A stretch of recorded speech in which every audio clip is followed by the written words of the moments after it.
Please please কঠিন প্রশ্ন করো না। না না কঠিন না, দুজনেরই সংসার আছে। কঠিন না, মন থেকে শুধু। না দেবদা, তুমি, আমি শুনছিলাম তুমি বলছিলে যে এতদিন পর দেখা হচ্ছে, দেখা হলে কি কথা বলবো, তো দেখা হলো, কি কথা বললে প্রথমে? হ্যাঁ, শুভশ্রীকে। সত্যি কথাটা বলবো না অ্যাক্টিং করবো?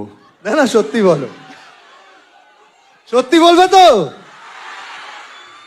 ওকে, আমি ওর ইন্টারভিউগুলো দেখছিলাম, আমরা আলাদা আলাদা ইন্টারভিউগুলো দিয়েছিলাম। তো আমি ইন্টারভিউগুলো দেখে মনে হলো কি এত গম্ভীর হয়ে যাচ্ছে কেন যখনই দেব নাম আসছে, ধূমকেতু নাম আসছে। ওকে দেখা হয়ে একটাই কথা বললাম, একটু হেসো, মানে খারাপ কথাগুলো শুনতে ভালো লাগবে। আমি জাস্ট হাসিটা মিস করলাম, বাকি তুমি কি বলেছো আমার কোনো ইয়ে নেই, বাট একটু হেসে কথা বললেও খারাপ কথাগুলো শুনতে ভালো লাগবে, তাই তো বলেছি। তুমি কি বলেছো? ক্যান আই জয়েন, মানে এই আনসারটাতে আমি জয়েন করতে পারি? হ্যাঁ হ্যাঁ হ্যাঁ। সো এটা সবাই বলবে, শুভশ্রী মানে তার সাথে, শুভশ্রী মানে তার সাথে। আমি সব শুভশ্রী সময় তার সাথে কি হাসি, হাসি হাসি। বললো, আমি ভালো অন্য কোনো ছেলের নাম যুক্ত করছে কি। আরে না না, স্কিডে কাম অন यार। হ্যাঁ, so আরে শুভশ্রী 10 বছর মানে- এখন দেব পাল্টায়নি। হ্যাঁ বলো, কিছু বলছিলে তুমি।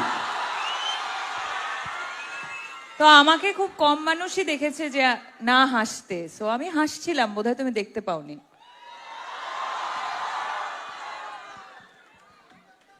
তুমি কি এতটা সিরিয়াস হয়ে খেলবে?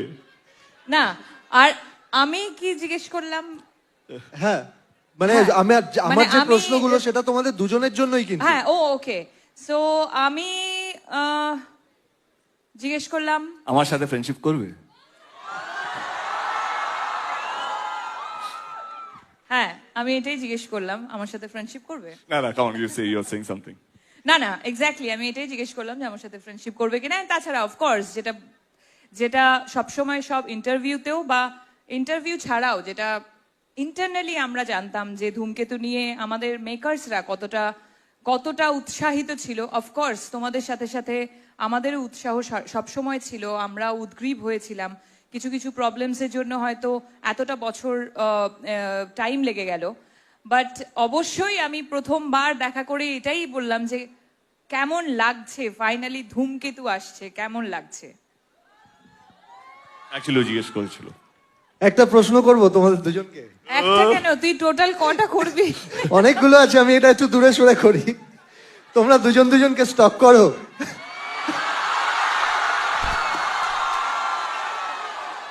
ভাই প্রশ্ন শুধু শুনবি এনেছি আমি। আমরা দুজন দুজনকে স্টক করি কিনা? তোমরা দুজন দুজনকে স্টক করো।